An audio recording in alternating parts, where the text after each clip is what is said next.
طيبين. وهنختم حلقتنا النهارده بتقرير من تقارير الخير، وتقريرنا النهارده مع مؤسسه دنيا جديده وقافله طبيه خيريه بتنزل فيها كل التخصصات علشان تكشف على الناس وتساعد اي حد محتاج كشف او محتاج دواء، وربنا يشفي كل مريض يا رب. واسيبكم مع التقرير.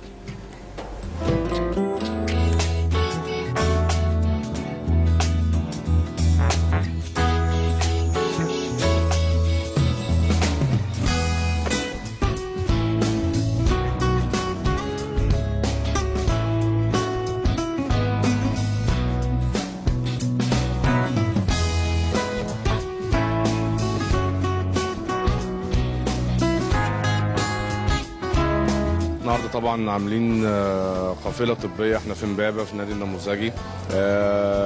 مجموعه من المؤسسات والجمعيات الاهليه اشتركوا بعض الاحزاب، والموضوع الحمد لله يعني زي ما احنا شايفين يمكن حوالينا زحمه الناس، في نشاطات كتير النهارده، في كشف طبي لجميع التخصصات، في ادويه، في يعني الحمد لله كل حاجه وكله بالمجان.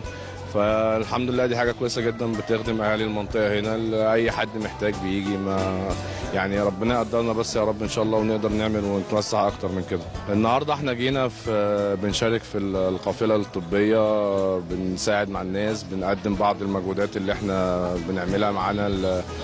الناس في المؤسسة كلها مشتركين معاهم، بنقدم أدوية، بنقدم كشوفات، بنقدم الحاجة اللي محتاجاها النهاردة، اليوم اللي محتاجها المواطنين، بنقدر نساعد معاهم بكل اللي احنا بنقدر عليه الحمد لله. يعني دي يمكن تاني مرة نشترك في قافلة طبية زي كده، إن شاء الله هننظم حاجة برضو كبيرة زي كده في مناطق تانية وكل المناطق اللي حوالينا اللي محتاجة، لأن الموضوع مهم جدا. موضوع العلاج بيبقى صعب على ناس كتير، الناس الادويه غليت، الاسعار الدكاتره غاليه، فالقوافل الطبيه اللي زي كده بتخدم الناس طبعا جدا. زي ما انت شايف برضو يمكن حوالينا الناس قد ايه. لا الموضوع محتاج ان احنا ننزل على مناطق كتيره وننزل محافظات، وهنحاول ان شاء الله نعمله ونكرره مره ثانيه. برضو لما توجهت لنا الدعوه عن طريق الجمعيات المشاركه هنا ورئاسه الحي، وجهت لنا الدعوه لمؤسسه دنيا جديده وقناه النهار طبعا مشاركانا في كل الاحداث اللي احنا بنروحها بنسجلها. بنشكرهم طبعا على دعمهم لينا وتوصيل رسالتنا للناس، برضو ان احنا بنقدر نوصل ونصور الحاجات اللي احنا بنعملها.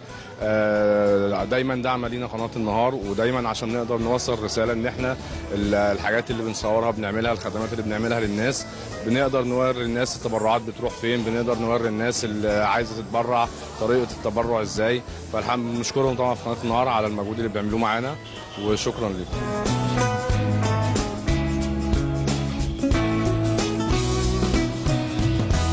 النهارده شايفين احتفال محترم في مركز نموذجي في حي شمال.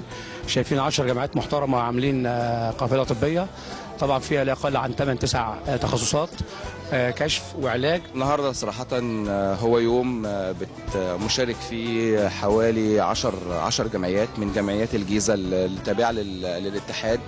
احنا صراحه كنا حريصين ان احنا نفيد اكبر عدد ممكن من الناس اللي هي بتحتاج الرعايه الصحيه، فبدينا النهارده بشمال الجيزه وخاصه في منطقه جزيره امبابه، لان يمكن اكتر المناطق المحتاجه للرعايه الصحيه نظرا لقله المراكز الصحيه او بعد المستشفيات الحكوميه الموجوده عن المنطقه. والنهارده قافله طبيه وامتحان فوري المحو الاميه معمول بالتشبيك والتعاون مع جميع الجهات، مع حي شمال الجيزه ومع الحزب مستقبل وطن امانه امبابه ومجموعه من الجامعات بتاع امبابه، من ضمنها جامعتنا جمعيه عز الشباب.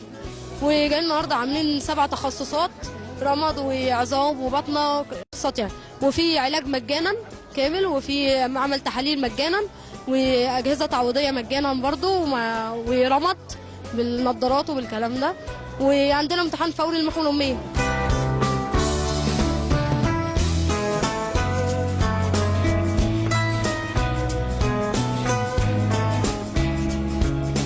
شيرين رضا، عندي 19 سنة، جاي النهارده متطوعة في قافلة طبية لمساعدة أهالي امبابة. في طبعا عاملين المشروع دوت للناس المرضى. الحمد لله في ناس كتير جاية تحجز، وفي ناس تانية طبعا من زمايلي حاجزين حاجات كتير قوي زي عظام وجلدية، ومستقبلين يعني الناس بطريقة كويسة النهارده.